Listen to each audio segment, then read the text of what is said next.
It's time to talk tech this morning on Wake Up Nigeria. And for that, joining us is Triumphant Babalola. And we're going to be talking about AI and the future. Now, he is an AI engineer, advocate, and consultant. AI and use to focus navigating the future with confidence. Okay? It's such a pleasure to have you in the studio with us. Thank you very much, Mary. So, when people talk AI doesn't seem like the future anymore. Yeah. It seems like the present. So, when we talk about AI, for people who aren't so familiar with it, let's start from the pros and the cons of AI. I like to go for the negative first. What are the consequences? I would say the consequence of any new advancement, especially in technology, means there's going to be rapid change. You would have, you would need people to be able to adapt, pick up these tools first, would I say, and most likely around governance and policy in that sense. So the pro, I wouldn't say it's a con per se, it just has to do with human adoption in that sense. So like I said, technological disruptions would always need an adoption for change. So people would need to, change some things they've been doing before, making sure that the systems are coming to integrate and augment human lives in that sense. Basically, that's to say. An average person is still struggling to even know how to use their phones. I dare say most people, and you could correct me if I'm wrong, over 90% of phone users don't even maximize the use of their phones. See? And then now we're talking AI.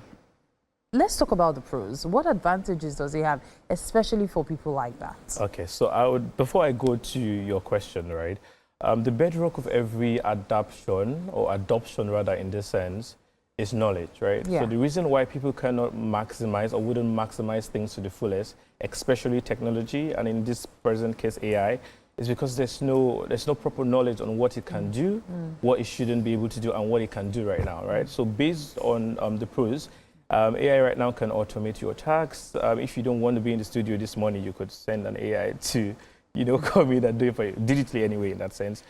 You could have self-driving cars, you'd have ChatGPT that gives you responses.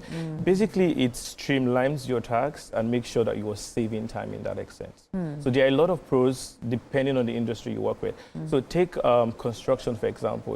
There are hazardous, behaviors where contract workers have to climb up bridges and do that. You have drones that can do that.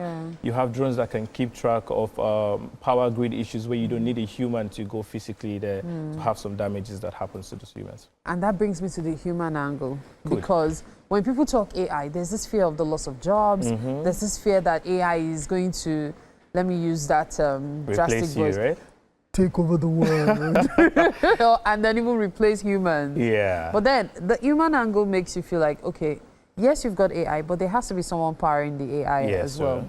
What effect would you say this would have on the workforce? To be honest, human power, that is. Yes. To be honest, I actually think the perception that people have of AI replacing their jobs is valid to have that fear. Right? When we moved from the Stone Age to civilization, people were scared that tractors would come and replace the hoe and all of that. Yeah. It's very valid. Yeah. But what I would say is, like I said earlier, the reason why you have those kind of fears is because of knowledge, the knowledge barrier, right? So the human aspect in this there's something called HMI. That's human-machine interaction. AI is not what it is, or AI wouldn't be what it is right now if there was no human pioneering that, right? Yeah. So I believe what AI is trying to do in terms of adoption is not necessarily replace a human in that sense, but augment it. So let me give you an analogy. I don't know if you're familiar with Harry Potter. Of course. Okay, so think of AI like a magic wand, right? Does the magic wand take away the power of the sorcerer? Of course not. What does it do? It just amplifies the magic. Basically, that's what it means. So as long as people have their ideology that AI is like a tool, that's what I would define it as. So AI is a tool, basically, that helps you be more human. So in this sense, I would say let machines be machines, and the things that humans would handle should be humans, but you would need to adapt to these changes, like I said, by learning, making sure that you are abreast with how these things work, what you should use them for, and ethical use in that sense, so that you're not just using things that would, in quote, eradicate you and stuff.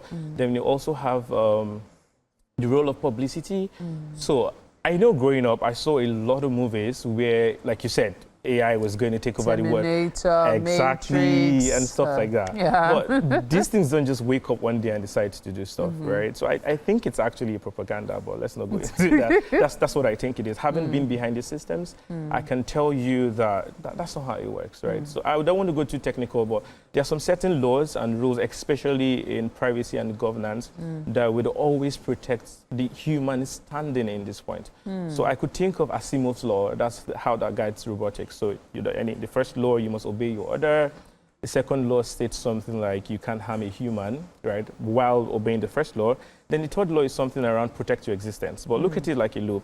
You can't do one and forget the two. There's no how you can protect your existence without obeying. So if you have all those barriers in check, there is no how humans will be eradicated.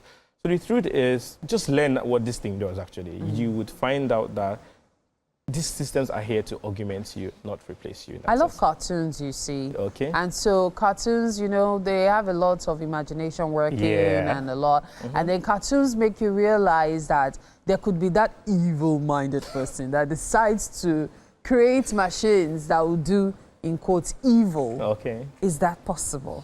Can I answer your question with Voldemort? Back to Harry Potter, right? Yeah. So, the makers of the magic wand made it to amplify the magician's powers. Yeah. But how the magician used that wand is on the magician, not the wand. Do you see? So that's why you have privacy laws and governance policies that says, I see AI is a neutral catalyst, right? If you give AI to a hoodlum, he's going to do hoodlum business with it. If you give AI to a professional, let's say, he's going to do stuff with it. So it's a neutral catalyst. Whoever handles that AI determines what that AI does. So in terms of protection in that sense, you can have like a governing body. I think Nigeria is doing something in that line to have up strategies to say, this is how to use AI. The EU came up with something like that. The US has those kind of laws to be able to guide how AI will be used ethically, in fairness, and in openness, something like that. So let me take you back to the tractor analogy. Okay, it's good. interesting that you would mention that because till date, there are still people using the hoe and the cutlass. And it also comes down to cost, right? And so when we talk about costs, I wonder, do you think the AI, yes, we have Meta, we have others that are accessible, but do you think the AI, when you want to use it in its wholesomeness, will be affordable eventually?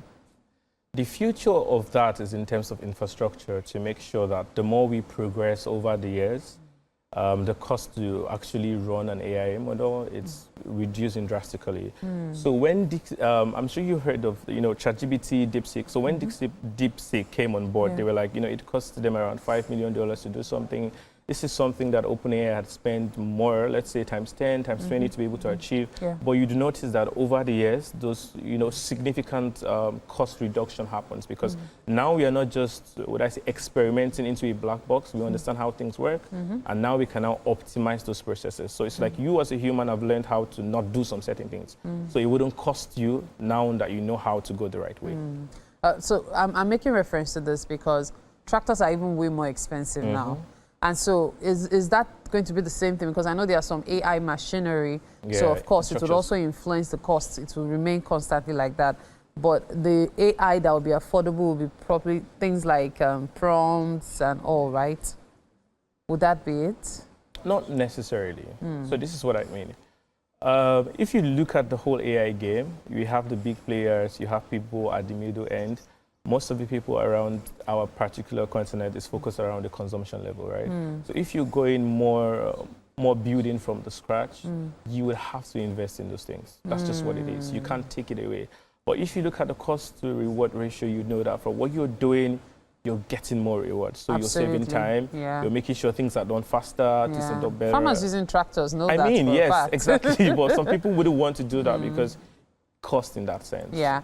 It's been quite an interesting conversation, Triumphant Babalola. Really, really interesting. Thank you. Thank you so much for your time. Thank you indeed.